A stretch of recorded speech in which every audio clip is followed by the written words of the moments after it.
देश में डेवलपमेंट हो रहा है, लड़का बाप से ज्यादा इंटेली किसी को नहीं पता है। कारण हो गया भाई साहब, समाज इतना बदल गया है। पहले हमने भी देखे हैं, अब तो टीवी में मैं अभी अपनी फैमिली के साथ गया, मैंने कहा भाई मेरा बेटा, मैंने कहा मैडम से कहा, मैंने कहा एक काम करो यार, वो हम जब देखा करते थे कन्हैया जी के नाटक आते थे, कृष्ण लीला, राम लीला, हमने कहा कोई ऐसा चैनल नहीं है क्या? बोले हमको भी नहीं पता कहाँ आते वो। हमने बहुत देखे, छुप छुप के टीवी नहीं हुआ करती थी, गांव में किसी के दरवाजे में थोड़ा भी छेद होता था भगा देता था वो, फिर भी देखने जाते थे। शक्तिमान वगैरह ऐसे नाटक आते थे, लेकिन अब वो सब टीवी में नहीं आता है। तो हमारे पास वो नॉलेज, हमारे बच्चों के पास नॉलेज नहीं है, क्योंकि देश में डेवलपमेंट हो रहा है, लड़का बाप से ज्यादा इंटेली, घर घर में पार्लियामेंट हो रहा है, और रिश्वत से काम हैंटू चमचे अपनी जगह पे परमानेंट हो रहा है, क्योंकि देश में डेवलप। नई सदी से मिल रही है दर्द भरी सौगात, नई सदी से मिल रही है दर्द भरी सौगात, और बेटा कहता बाप से तेरी क्या। ये संस्कार, ये कल्चर हो गए हमारे समाज के। तो सच बता रहा हूँ, पहले था एक रावण, एक थी सीता, आज घर घर में रावण सीता चुरा रहा है। कलयुग एक ऐसी उल्टी गंगा बहा रहा है। आइए मैं ऐसी रचनाएं सुनाऊंगा जिससे हम सभी भक्तों को सीखने को मिले। आइए सीखिए और सुनिएगा माँ के दरबार में।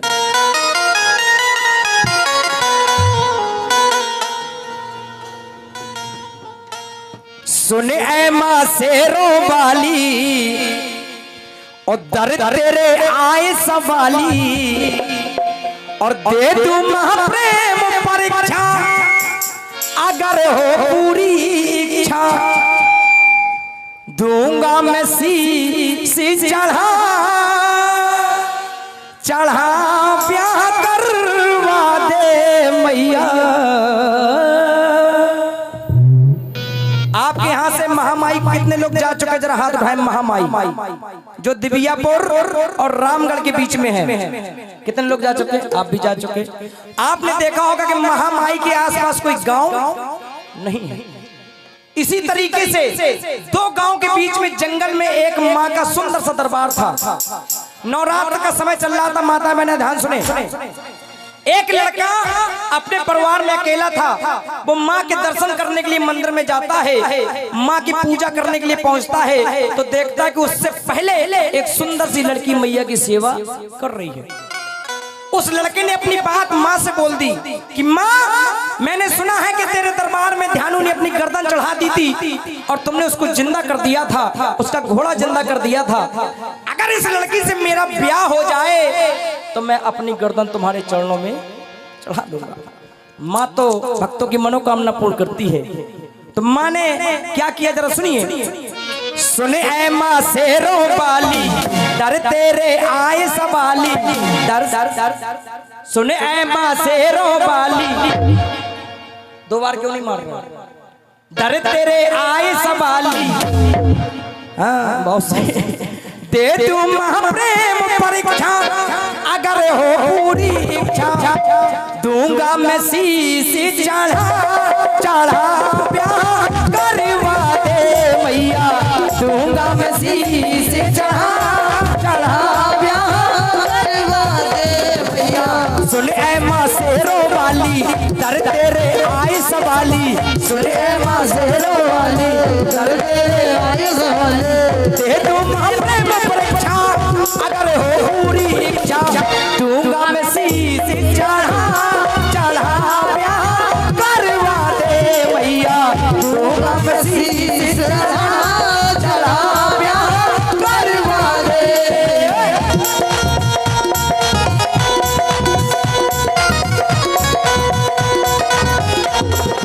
ताली ताली बिल्ली ताली, सब में ताली तालियां।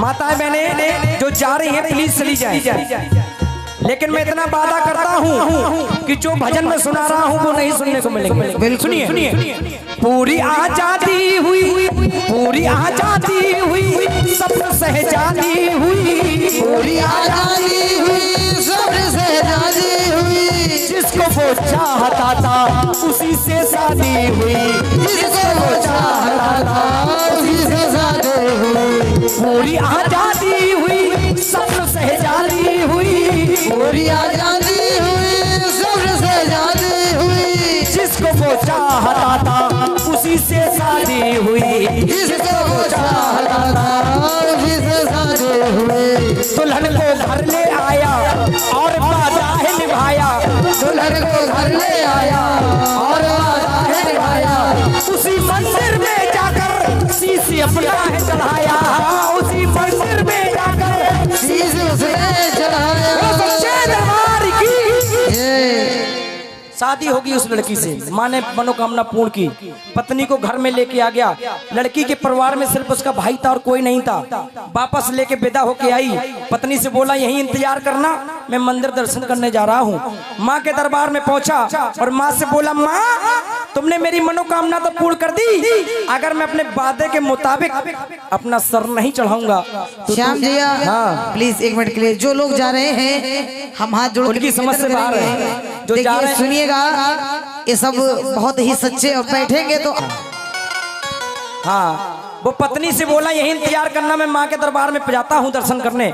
माँ के दरबार में पहुंचा, माँ से बोला, माँ तुमने मेरी झोली तो भरती मनोकामना पूर्ण कर दी, अगर मैं वादा नहीं पूरा करूंगा तो तू भक्तों की मनोकामना पूर्ण नहीं करेगी, चीटिंग हो जाएगी माँ के साथ में। माँ की तलवार उठाई और अपना गर्दन चढ़ा दिया। बोलो सच्चे दरबार की जय। अब वहाँ पत्नी इंतजार कर रही है कि मेरा पति मंदिर गया था दर्शन करने, अभी तक आया नहीं। जब शाम होने लगी वापस नहीं आया तो वो भी पहुंच गई। सुनिए क्या हो रहा है। इधर पत्नी ने सोचा मैं जी कर क्या करूंगी, इधर पत्नी ने सोचा मैं जी कर क्या करूंगी, जीना है व्यर्थ मेरा पति संग में भी मरोगे, जीना है व्यर्थ मेरा पति संग में भी मरोगे। क्योंकि हिंदू समाज में एक कारण है, हिंदू समाज में एक कारण भाई साहब, अगर किसी की शादी हो गई आए और उसी दिन पड़ोस में या घर में कोई घटना घट जाए तो सारा दोष उसी के ऊपर आ जाता है। अरे बड़ी अभागन है, उससे रहा नहीं किया। उसने सुना कि अगर मेरा पति दरबार में पड़ा है लोग मुझे ताने मारेंगे, माँ से लिपट के रोने लगी। क्या कर रही है। इधर पत्नी ने सोचा मैं जी कर क्या करूंगी, इधर पत्नी ने सोचा मैं जी कर क्या करूंगी, जीना है व्यर्थ मेरा पति संग में भी मरोगे, जीना है व्यर्थ मेरा पति संग में भी मरोगे। उसी मंदिर में आई वही तलवार उठाई, उसी मंदिर में आई वही तलवार उठाई, उसी तलवार से उसने अपनी गर्दन है चढ़ाई, उसी तलवार से उसने अपनी गर्दन चढ़ाई। कितनी गर्दन चढ़ गई भाई साहब, 2 गर्दन चढ़ गई। माँ के दरबार में 2 लाश पड़ी हुई है, कुछ नहीं हो रहा है। भाई ने सोचा मेरी बहन का कोई संदेशा नहीं आया है, चौथी चलाने के लिए हो ना हो मैं खुद ही चला जाता हूँ। वो बहन को लेने के लिए घर आता है, उसी रास्ते से जंगल वाली रास्ते से खून की सूखी धार देखी, रहा नहीं गया, मंदिर के अंदर गया, देखा कि मेरे बहन हुई कटे पड़े हैं माँ के दरबार में। जरा सुनिए, अरे घर बहन को विदा भाई कराने आया, घर बहन को विदा भाई कराने आया, घर बहन को विदा भाई कराने आया, घर बहन को विदा भाई कराने आया, बहन और बहनोई को मृत्यु है उसने पाया, बहन और बहनोई को मृत्यु है उसने पाया। सोचा घर कैसे जाऊं किसको क्या मुंह दिखाऊं, सोचा घर कैसे जाऊं किसको क्या मुंह दिखाऊं, उसी मंदिर में आकर अपनी गर्दन चढ़ा दी। सोचा घर कैसे जाऊं किसके लिए जीऊंगा, उसने मंदिर उठाई तलवार, उसने गर्दन चढ़ा। कितनी गर्दन चढ़ गई, कितनी चढ़ गई बहन जी, कितनी। पीछे वाले भी बोले भाई सुस्ती से लड़े कुश्ती। कितनी चढ़ गई, 3। अब माँ ने देखा मंदिर का नजारा, ओहो मेरे दरबार में 3 लाश पड़ी हैं, ये नजारा कोई देखेगा तो मुझे माँ नहीं कहेगा। तो क्या हुआ, माँ ने अपनी शक्ति से तीनों को जिंदा किया, माँ ने अपनी शक्ति से तीनों को जिंदा किया, मगर माँ ने जल्दी में छोटी सी भूल किया, मगर माँ ने जल्दी में छोटी सी भूल किया। तो कौन सी भूल हो गई माँ से? कौन सी भूल हो गई? माँ ने सबसे पहले लड़की को जिंदा किया। लड़की जब जिंदा होकर खड़ी हो गई तो माँ से लिपट के रोने लगी, माँ मेरे पति के साथ साथ मेरा भाई तेरे दरबार में पड़ा है, तुमने मुझे क्यों जिंदा कर दिया माँ, मैं क्या करूंगी जी के। तो माँ ने दर्शन दिए और माँ ने एक वरदान दे दिया कि बेटा इन दोनों के सर धड़ से लगा दे, ये अपने मर्जी से जिंदा होके खड़े हो जाएंगे। इनको जगा दो, कह दो कानपुर आ गया, जगह कानपुर आ गया बहन जी, उठो। हाँ सोइए कि नहीं, सर धड़ से लगा दो, ये जिंदा होके खड़े हो जाएंगे। वो पत्नी वो बेटी वो बड़ी खुश हो गई और खुशी में एक गलती कर बैठी। वो कौन सी गलती? इधर पत्नी ने सोचा माँ ने वरदान दिया, चोरी नहीं बनोगी। हाँ माँ ने को जिंदा किया, मगर जल्दी में माँ ने छोटी सी भूल किया, मगर माँ ने जल्दी में छोटी सी भूल किया। वो भूल पति का धड़ पत्नी ने, पति का धड़ पत्नी ने भैया का सर है जोड़ा, पति का धड़ पत्नी ने भैया का सर है जोड़ा, भैया का सर पत्नी ने पति का धड़ है जोड़ा, भैया का सर पत्नी ने पति का सर है जोड़ा। पति का सर भैया का धड़ और भैया का धड़ तो पति का उल्टा उल्टा जोड़ दिया। अब दोनों जिंदा होके खड़े हो गए। जब जिंदा होके खड़े हो गए तो वो नारी फिर से रोने लगी। क्यों? वो नारी रोने लगी है, वो नारी रोने लगी है, तने अपना भिगोने लगी है, तने अपना भिगोने लगी है। क्यों? क्यों रोने लगी भाई साहब? किसे साजन कहूंगी, किसे राखी बांधोगे, किसे साजन कहूंगी, किसे राखी बांधोगे। क्यों? क्योंकि भैया का सर है, पति का धड़ है, और पति का धड़ है तो भैया का सर अलग अलग डिफरेंट हो गया। अब किसे साजन कहूं और किसे, माँ से लिपट के रोने लगी। माँ बोलिए कुछ नहीं हो सकता बेटा, लेकिन माँ ने एक आशीर्वाद दे दिया। वो कौन सा आशीर्वाद दिया जरा ध्यान से सुनिए।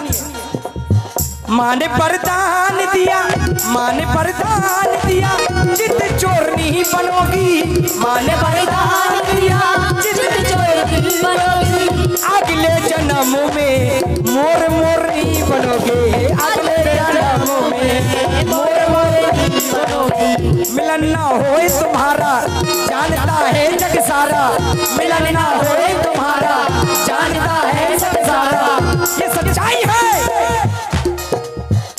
कभी मोर मोरनी का शारीरिक संबंध,